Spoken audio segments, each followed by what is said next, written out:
ಪ್ರೀತಿಯ ವೀಕ್ಷಕರಿಗೆ ನಮಸ್ಕಾರಗಳು. ಇಂದ್ರಾಣಿ ವ್ಲಾಗ್ಸ್ಗೆ ಸುಸ್ವಾಗತ. ಇಂದ್ರಾಣಿ ವ್ಲಾಗ್ಸಲ್ಲಿ ಇವತ್ತು ನಾನು ಬೂದುಗುಂಬಳಕಾಯಿ ಹಲ್ವಾ ಮಾಡೋದನ್ನು ತೋರಿಸ್ತಾ ಇದ್ದೀನಿ. ಬೂದುಗುಂಬಳಕಾಯಿ ಹಲ್ವಾ ಮಾಡೋದನ್ನು ನೋಡ್ಕೊಳ್ಳೋಣ. ಮೊದಲಿಗೆ ನಾವು ಕುಂಬಳಕಾಯಿ ಎಲ್ಲ ತುರ್ಕೊಳ್ತಾ ಇದ್ದೀವಿ. ತುರ್ಕೊಂಬಿಡೋಣ. ನಾನು ಒಂದು 2 kg ಅಷ್ಟು ಕುಂಬಳಕಾಯಿನ ತೊಗೊಂಡಿದ್ದೀನಿ. ಕುಂಬಳಕಾಯಿನ ನಾವು ಚೆನ್ನಾಗಿ ತುರ್ಕೋಬೇಕಾಗುತ್ತೆ. ಆ ನೀರನ್ನೆಲ್ಲ ವೇಸ್ಟ್ ಮಾಡಬಾರ್ದು. ಇವಾಗ ನಾವು ಅದಕ್ಕೆ ಮೇಲೆ ಹಾಕೋದಕ್ಕೆ ಮತ್ತು ದ್ರಾಕ್ಷಿ ಗೋಡಂಬಿ ಎಲ್ಲ ಹುಡ್ಕೊಳ್ಳೋಣ. ನಾನು ದ್ರಾಕ್ಷಿ ಹಾಕ್ತಿಲ್ಲ.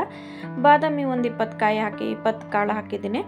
ಬಾದಾಮಿ ಒಂದು 20 ಕಾಳನ್ನ ಕಟ್ ಮಾಡಿ ಹಾಕ್ಕೊಂಡಿದ್ದೀನಿ. ಗೋಡಂಬಿ ಒಂದು 10 ಹಾಕ್ಕೊಂಡಿದ್ದೀನಿ. 10ನ ಕಟ್ ಮಾಡಿ ಹಾಕ್ಕೊಂಡಿದ್ದೀನಿ. ಸ್ವಲ್ಪ ಪಿಸ್ತಾ ಹಾಕ್ಕೊಂಡಿದ್ದೀನಿ. ಎಲ್ಲನೂ ಸ್ವಲ್ಪ ತುಪ್ಪದಲ್ಲಿ ಸ್ವಲ್ಪ ಚೆನ್ನಾಗಿ ಫ್ರೈ ಮಾಡ್ಕೊಳ್ಳೋಣ. ಸ್ವಲ್ಪ ಬಣ್ಣ ಬದಲಾಗೋವರೆಗೂ ಇದ್ರೆ ಸಾಕು. ತುಂಬ ಬದಲಾಗಬಾರ್ದು. ಆ ತುಪ್ಪದ ಬಿಸಿಗೆ ಮತ್ತೆ ಇನ್ನೂ ಸ್ವಲ್ಪ ಫ್ರೈ ಆಗಿಬಿಡುತ್ತೆ.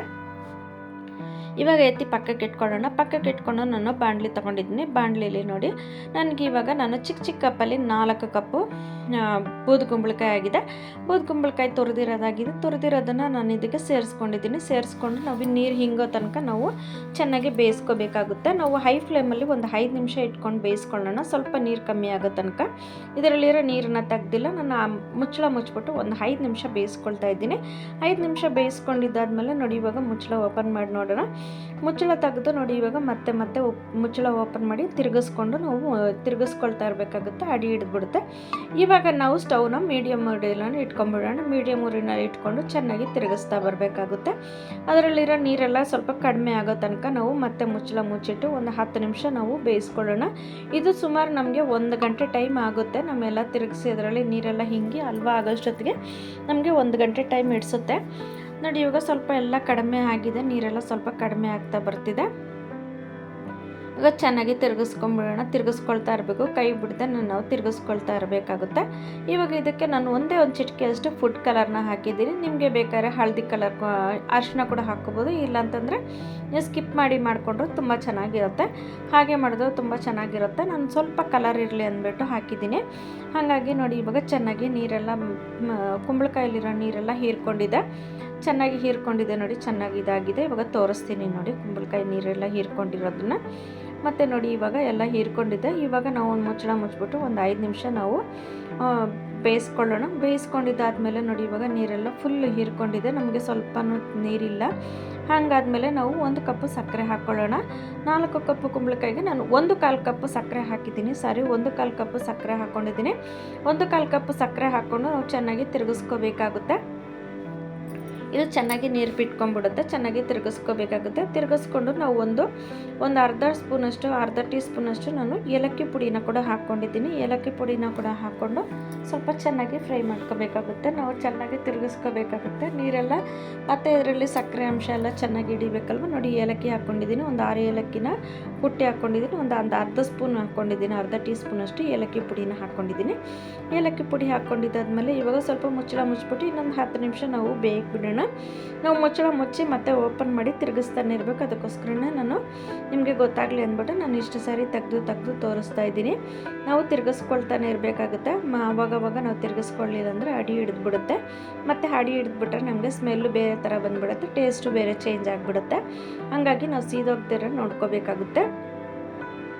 ಇವಾಗ ನೋಡಿ ನೀರೆಲ್ಲ ಕಡಿಮೆ ಆಗಿದೆ. ನೀರೆಲ್ಲ ಕಡಿಮೆ ಆಗ್ತಿದ್ದಂಗೆ ನಾವು ಇವಾಗ ತುಪ್ಪನ ಸೇರಿಸ್ಕೋಬೇಕಾಗುತ್ತೆ. ನಾವು ಮೈಸೂರು ಪಾಕ್ಗೆ ಯಾವ ಥರ ನಾವು ತುಪ್ಪ ಸೇರಿಸ್ಕೊತೀವೋ ಆ ಥರ ನಾವು ಅದನ್ನು ಕಾಯಿಸಿ ಸೇರಿಸ್ಕೊತೀವಿ. ಇದಕ್ಕೆ ಹಸಿ ತುಪ್ಪನೇ ಸೇರಿಸ್ಕೊತೀವಿ. ನೋಡಿ 2 ಸ್ಪೂನ್ ತುಪ್ಪ ಹಾಕ್ಕೊಂಡಿದ್ದೀನಿ. 2 ಸ್ಪೂನ್ ತುಪ್ಪ ಹಾಕ್ಕೊಂಡು ಇದೆಲ್ಲ ಅಬ್ಸರ್ವ್ ಆಗೋವರೆಗೂ ಚೆನ್ನಾಗಿ ನಾವು ತಿರುಗಿಸ್ಕೋಬೇಕಾಗುತ್ತೆ. ಚೆನ್ನಾಗಿ ಅಬ್ಸರ್ವ್ ಆಗಬೇಕಾಗುತ್ತೆ. ತುಪ್ಪ ಎಲ್ಲ ಚೆನ್ನಾಗಿ ಅಬ್ಸರ್ವ್ ಆಗಿ ನಾವು ತುಪ್ಪ ಮತ್ತೆ ಮೇಲೆ ಅಬ್ಸರ್ವ್ ಆಗೋವರೆಗೂ ನಮಗೆ ತಿರುಗಿಸ್ಕೋಬೇಕಾಗುತ್ತೆ. ಅಬ್ಸರ್ವ್ ಆಗೋವರೆಗೂ ನಾವು ಪಕ್ಕದಲ್ಲಿ ಇಟ್ಕೊಂಡು ಒಂಚೂರು ಟೀ ಮಾಡ್ಕೊಳ್ತಿದ್ದೀನಿ. ಟೀ ಮಾಡ್ಕೊಂಡು ಕುಡಿದ್ಬಿಟ್ಟು ಮತ್ತೆ ನಾವು ಮಾಡ್ಕೊಳ್ಳೋಣ. ಟೀ ಮಾಡ್ಕೊಂಡು ಕುಡಿದ್ರೆ ಸ್ವಲ್ಪ ಮೈಂಡ್ ಫ್ರೆಶ್ ಆಗಿರುತ್ತೆ. ಹಂಗಾಗಿ ಟೀ ಮಾಡ್ಕೊಳ್ತಿದ್ದೀನಿ. ಟೀ ಮಾಡಿ ನಮ್ಮ ವೀಡಿಯೋನ ಯಾರಾದರೂ ಮೊದಲನೇ ಸರಿ ನೋಡ್ತಿದ್ರೆ ದಯವಿಟ್ಟು ಸಬ್ಸ್ಕ್ರೈಬ್ ಮಾಡಿ, ಬೆಲ್ ಬಟನ್ ಒತ್ತಿ. ನಮಗೆ ನಿಮ್ಮ ವಿಡಿಯೋ ಇಷ್ಟ ಆದರೆ ಒಂದು ಕಮೆಂಟ್ ಮಾಡಿ, ಒಂದು ಲೈಕ್ ಮಾಡಿ. ನೀವು ಲೈಕ್ ಮಾಡಿದ್ರೆ ನಮಗೆ ಇನ್ನೊಂದು 4 ಜನ ವೀಡಿಯೋ ನೋಡೋದಕ್ಕೆ ನಮಗೆ ಮುಂದೆ ಹೋಗುತ್ತೆ, ಚೆನ್ನಾಗಿರುತ್ತೆ. ನೋಡಿ ಇವಾಗ ಟೀ ಆಯಿತು. ಅಷ್ಟೊತ್ತಿಗೆ ನಮಗೆ ನೀರು ಸ್ವಲ್ಪ ಕಡಿಮೆ ಆಗಿದೆ. ಮತ್ತು ಇವಾಗ ತುಪ್ಪ ಹಾಕ್ಕೋಬೇಕಾಗುತ್ತೆ. ಮತ್ತು ನೋಡಿ ಎಲ್ಲ ತುಪ್ಪ ಎಲ್ಲ ಅಬ್ಸರ್ವ್ ಆಗಿದೆ. ಇವಾಗ ಮತ್ತೆ ನಾವು ತುಪ್ಪ ಹಾಕ್ಕೊಂಡು ತಿರುಗಿಸ್ಕೊಳ್ಳೋಣ. ಮತ್ತೆ ನಾನು 1-2 ಸ್ಪೂನ್ ತುಪ್ಪ ಹಾಕ್ಕೊಂಡಿದ್ದೀನಿ. ನಮಗೆ ಒಟ್ಟು 1 ಕಪ್ ತುಪ್ಪ ಆಗಿದೆ. ಇದರಲ್ಲಿ ನೋಡಿ 2 ಸ್ಪೂನ್ ತುಪ್ಪ ಹಾಕ್ಕೊಂಡಿದ್ದೀನಿ. ತುಪ್ಪ ಹಾಕ್ಕೊಂಡು ಸ್ವಲ್ಪ ಚೆನ್ನಾಗಿ ನಾವು ತಿರುಗಿಸ್ಕೋಬೇಕಾಗುತ್ತೆ. ನಮಗೆ ತುಪ್ಪ ಚೆನ್ನಾಗಿ ಬಾಣಲಿ ಬಿಡೋವರೆಗೂ ನಾವು ತಿರುಗಿಸ್ಕೋಬೇಕಾಗುತ್ತೆ. ನೋಡಿ ಇದು ಮತ್ತೆ ತಿರುಗಿಸ್ಕೊಂಡಿದ್ದೀನಿ, ಚೆನ್ನಾಗಿ ತಿರುಗಿಸ್ಕೊಳ್ಳೋಣ. ಮತ್ತು ನೋಡಿ ನಮ್ಗೆ ಯಾರದೇ ವಿಡಿಯೋ ನೋಡಿದ್ರು ದಯವಿಟ್ಟು ಪೂರ್ತಿ ವಿಡಿಯೋ ನೋಡಿ ಕಮೆಂಟ್ ಮಾಡಿ. ನಮ್ಮ ವಿಡಿಯೋ ಹೇಗಿದೆ ಅಂತೇಳಿ ನೀವು ಕಮೆಂಟ್ ಮಾಡಿ ತಿಳಿಸಿ. ನಿಮ್ಗೇನಾದರೂ ಅಡುಗೆ ಬೇಕಾಗಿದ್ದರೂ ತಿಳಿಸಿ. ಮತ್ತು ತುಪ್ಪ ಹಾಕ್ಕೊಂಡಿದ್ದೀನಿ ನೋಡಿ, ಅಡುಗೆ ಬೇಕಾಗಿದ್ದರೂ ತಿಳಿಸಿ. ನಮ್ಮದು ಇನ್ನೊಂದು ಚಾನಲ್ ಇದೆ, ಇಂದ್ರಮನೆ ಅಡುಗೆ ಚಾನಲ್ ಇದೆ. ಅದರಲ್ಲಿ ಕೂಡ ನಾನು ಹಲ್ವಾನ ಹಾಕಿದ್ದೀನಿ, ಅದರಲ್ಲೂ ಹಾಕಿದ್ದೀನಿ, ಇದರಲ್ಲೂ ಹಾಕಿದ್ದೀನಿ. ನೋಡಿ ಕಮೆಂಟ್ ಮಾಡಿ. ಎರಡು ವಿಡಿಯೋಗಳಿಗೂ 2 ಚಾನಲ್ಗೂ ಸಪೋರ್ಟ್ ಮಾಡಿ. ನಿಮ್ಮ ಸಪೋರ್ಟ್ ನಮಗೆ ತುಂಬ ಮುಖ್ಯ ಆಗಿರುತ್ತೆ. ನೀವು ಬೆಳಿಬೋದು, ನಿಮಗೂ ಗೊತ್ತಾಗುತ್ತೆ ನಾವು ಬೆಳಿತೀವಿ, ನಿಮ್ಮ ಸಹಾಯದಿಂದ ನಾವು ಬೆಳಿತೀವಿ. ನೋಡಿ ಇವಾಗ ತುಪ್ಪನ ನಾನು 2 ಸರಿ ಹಾಕಿದ್ದೀನಿ, ನೋಡಿದ್ದೀರಲ್ಲ. ಈ ಥರ ಹಾಕಿ ನೋಡಿ ಎಲ್ಲ ಹತ್ತಿರಕ್ಕೆ ಬರ್ತಾ ಇದೆ. ಇವಾಗ ನಾವು ಡ್ರೈ ಫ್ರೂಟ್ಸನ್ನ ಹಾಕೊಂಡ್ಬಿಡೋಣ. ಡ್ರೈ ಫ್ರೂಟ್ಸ್ ಹಾಕೊಂಡ್ಬಿಟ್ಟು ನಾವು ಒಂದು 5 ನಿಮಿಷ ತಿರುಗಿಸ್ಕೊಂಡ್ರೆ ಸಾಕು, ಸರಿ ಹೋಗ್ಬಿಡುತ್ತೆ. ಹಲ್ವಾ ರೆಡಿಯಾಗಿದೆ. ನೀವು ಮನೇಲಿ ಮಾಡಿ ನೋಡಿ ಹೇಗೆ ಅನ್ನಿಸ್ತು ಅಂತ ನಮಗೆ ಕಮೆಂಟ್ ಬಾಕ್ಸಲ್ಲಿ ತಿಳಿಸಿ. ಇದಕ್ಕೆ ನಾನು ಕಲ್ಲಂಗಡಿ ಬೀಜ ಸ್ವಲ್ಪ ಹಾಕಿದ್ದೀನಿ, 1-2 ಸ್ಪೂನಷ್ಟು ಹಾಕ್ಕೊಂಡು ನಾವು ಸ್ಟವ್ ಆಫ್ ಮಾಡ್ಕೊಂಬಿಡೋಣ. ನಾವು ತುಂಬ ತಿರುಗಿಸ್ಬಿಟ್ರೆ ನಮಗೆ ಗಟ್ಟಿ ಆಗಿಬಿಡುತ್ತೆ, ಒಳ್ಳೆ ಇದಾಗ್ಬಿಡುತ್ತೆ, ಹಲ್ವಾ ಗಟ್ಟಿ ಆಗಿಬಿಡುತ್ತೆ. ಹಾಗಾಗಿ ನೋಡಿ ಇವಾಗ ನಮ್ಮ ವಿಡಿಯೋ ಹಲ್ವಾ ರೆಡಿಯಾಗಿದೆ. ನಮ್ಮ ವಿಡಿಯೋನ ಸ್ಕಿಪ್ ಮಾಡಿದೆ ನೋಡಿದ್ದಕ್ಕಾಗಿ ಧನ್ಯವಾದಗಳು ವೀಕ್ಷಕರೇ. ನಮಸ್ಕಾರ.